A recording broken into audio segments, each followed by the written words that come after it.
Hello दोस्तों, SM the engineer house में आपका स्वागत है। आज हम देखेंगे closed as cycle. Okay so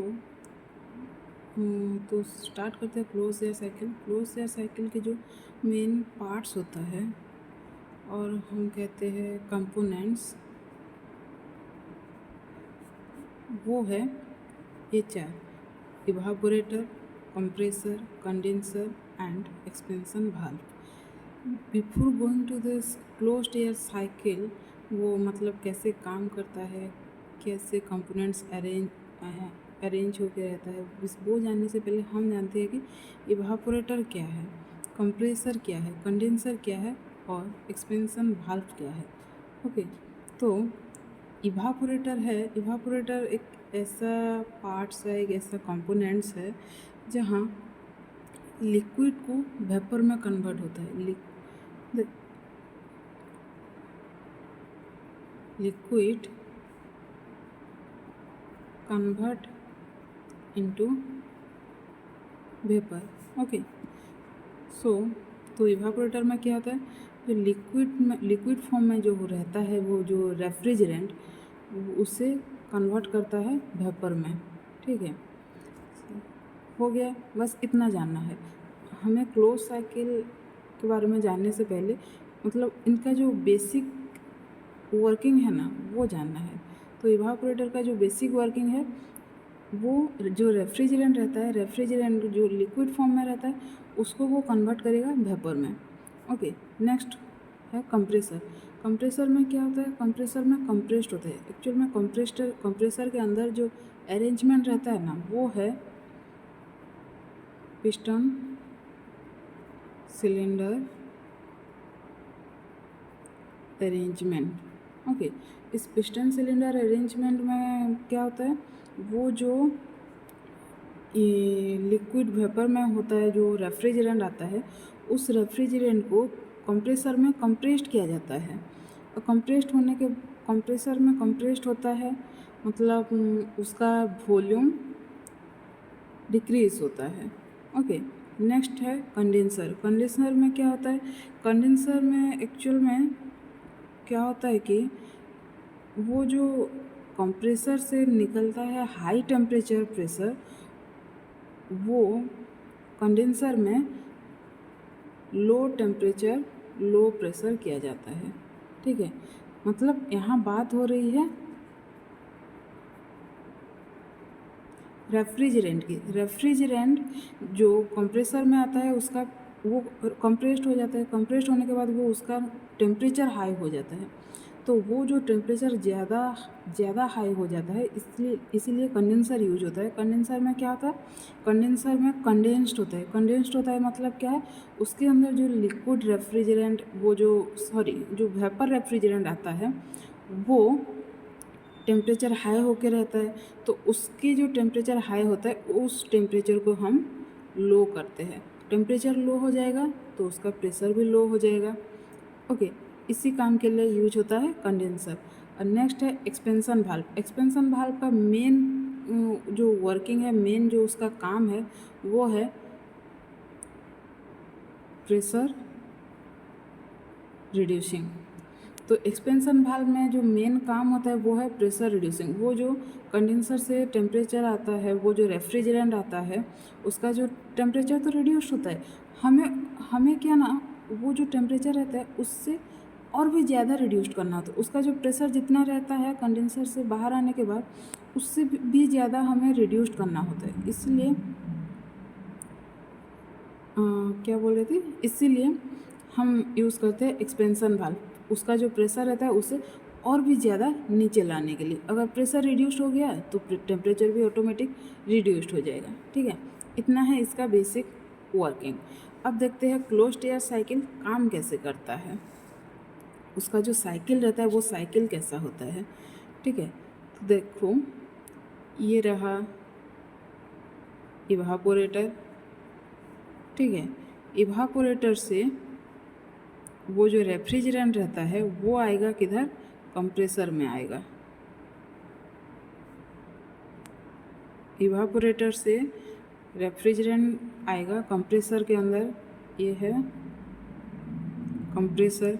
compressor से जाएगा सीधा कंडेंसर में, ठीक है। ये हो गया हमारा कंडेंसर, ओके। ये जो इवापोरेटर से कंप्रेसर आएगा जो रेफ्रिजरेंट, ये होगा प्रोसेस 1, ये होगा प्रोसेस 2। नेक्स्ट कंडेंसर से क्या होगा, कंडेंसर से एक्सपेंशन भाल्व में आएगा, ठीक है। एक्सपेंशन भाल्व रहेगा, एक्सपेंशन भाल्व सीधा जाके फिर से कनेक्ट रहेगा इवापोरेटर के साथ। जो कंडेंसर से एक्सपेंशन भाल्व आएगा ये होगा हमारा प्रोसेस 3, और ये है expansion valve, okay. Expansion valve से इवापोरेटर जो आएगा, वो जो रेफ्रिजरेंट आएगा, जो वर्किंग फ्लूइड जो रहता है वो जो आएगा वो होगा प्रोसेस 4, ठीक है। इसमें टोटल 4 प्रोसेस रहता है। इसे साइकिल कहते हैं, क्लोज्ड साइकिल कहते हैं, क्योंकि ये क्लोज्ड होके रहे, इसका कोई ओपन सोर्स नहीं है। देखो इसका जो वर्किंग कैसा है, देखो सुनो। इवापोरेटर में आउटसाइड टेम्परेचर वो जो आउटसाइड टेम्परेचर का जो एयर रहता है वो एंटर करेगा, ठीक है। इवापोरेटर के अंदर QE, इवापोरेटर को यहाँ जो हीट एंटर करेगा ना, उससे हम नेमिंग करते हैं QE में, ठीक है। यहाँ जो रेफ्रिजरेंट यूज होता है ना वो है एयर, क्योंकि ये है क्लोज्ड एयर साइकिल, ये एक एयर साइकिल है, इसलिए इसका जो रेफ्रिजरेंट है ये एयर है, ठीक है। इसका जो रेफ्रिजरेंट है एयर है, हम यहाँ जो रेफ्रिजरेंट यूज करेंगे उससे एयर मान के चलेंगे, ठीक है। तो देखो इसका वर्किंग क्या है, बाहर का जो आउटसाइड टेम्परेचर का जो एयर रहता है वो आएगा इवापोरेटर के अंदर। इवापोरेटर में क्या होगा, वो तो लिक्विड, मेरा मतलब लिक्विड फॉर्म में आ जाएगा। लिक्विड फॉर्म में जो आएगा उसे हम वेपर में कन्वर्ट करेंगे, वेपर में कन्वर्ट होगा, वेपर में कन्वर्ट होके आएगा कहाँ, कंप्रेसर के अंदर, ठीक है। कंप्रेसर के अंदर आएगा, कंप्रेसर में क्या होगा, कंप्रेसर में प्रेशर, वो जो रेफ्रिजरेंट आता है वो कंप्रेस्ड होगा। कंप्रेस्ड होने के बाद क्या होगा, टेम्परेचर बढ़ जाएगा, प्रेशर बढ़ जाएगा और वॉल्यूम डाउन हो जाएगा, ठीक है। देन यहाँ से जो रेफ्रिजरेंट आएगा वो वेपर फॉर्म में, माने मतलब हाई टेम्परेचर वेपर रेफ्रिजरेंट होगा, ठीक है। ये जाएगा किसके अंदर, कंडेंसर के अंदर। कंडेंसर मतलब क्या है, condenser one type of heat exchanger है, ठीक है।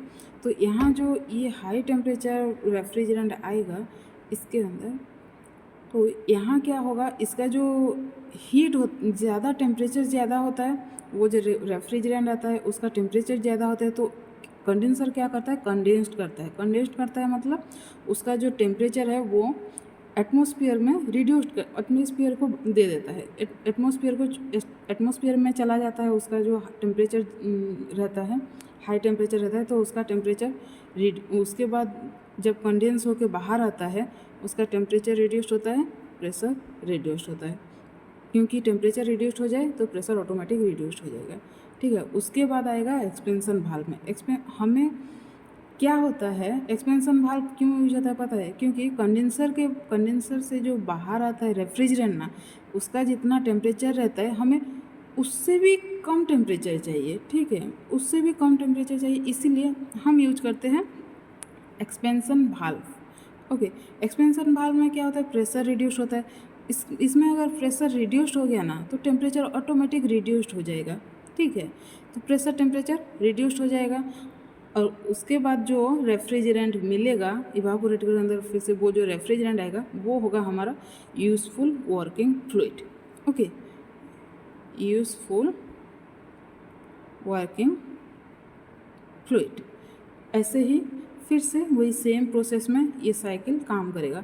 तो ये जो साइकिल है ना, इसका अगर हम ग्राफ ड्रॉ करेंगे टेम्परेचर एंथैल्पी के चार्ट में, अगर हम इसका एक ग्राफ बनाएंगे तो क्या होगा, देखो ये टेम्परेचर हो गया, ये एंथैल्पी, ठीक है। ये टेम्परेचर लाइन, ये एंथैल्पी लाइन। देखो मैं समझा देती हूँ। इवापोरेटर से कंप्रेसर, ये प्रोसेस 1 है। यहाँ क्या होता है, टेम्परेचर नॉर्मल रहता है, ठीक है। यहाँ से देन इट प्रोसेस, ये है प्रोसेस 1। देन क्या होता है, कंप्रेसर से कंडेंसर आएगा। कंप्रेसर से कंडेंसर जो आता है क्या होता है, टेम्परेचर हाई होता है। इसका मतलब इसका ग्राफ किधर जाएगा, ऊपर जाएगा। ऊपर जाएगा, एक पॉइंट आएगा, वो 0.2, मतलब यहाँ कंडेंसर लगा हुआ है। कंडेंसर के बाद क्या होता है, एक्सपेंशन वाल्व में आता है। कंडेंसर में, एक्सपेंशन वाल्व में जो आता है उसका क्या होता है, टेम्परेचर रिड्यूस्ड होता है, ज़्यादा नहीं बट रिड्यूस्ड तो होता है ना। तो ये आ गया 0.3, ये आ गया एक्सपेंशन वाल्व। फिर से एक्सपेंशन वाल्व से इवापोरेटर आएगा। एक्सपेंशन वाल्व से इवापोरेटर जो आएगा ना, हमारा जो एटमॉस्फेरिक टेम्परेचर रहता है ना, ये इसी टेम्परेचर से ना थोड़ा ज़्यादा ही टेम्परेचर डाउन होगा। इसका मतलब 3 से 4 जो आएगा, इससे थोड़ा ज़्यादा ही टेम्परेचर डाउन रहेगा, ये 4। इससे हम जॉइंट कर लेते हैं क्योंकि ये क्लोज्ड साइकिल है। ये फिर से ये हमारा वर्किंग फ्लूइड यहाँ मिल जाएगा। फिर से ये जो यूज़ होगा वो हम यूज करेंगे, जो जितना यूज़ नहीं होगा वो फिर से वो एटमॉस्फेरिक टेम्परेचर के साथ जो रेफ्रिजरेंट आता है उसके साथ मिक्सड होके फिर से वो साइकिल काम करेगा, ठीक है। तो ये हो गया हमारा ग्राफ, 1 से 2, 2 से 3, 3 से 4, 4 से 1। ओके, ये हमारा एक्चुअल टेम्परेचर एंथैल्पी ग्राफ है किसका, क्लोज्ड एयर साइकिल का, ठीक है। ओके, आज के लिए इतना ही। ये था हमारा total closed air cycle. Thank you, धन्यवाद।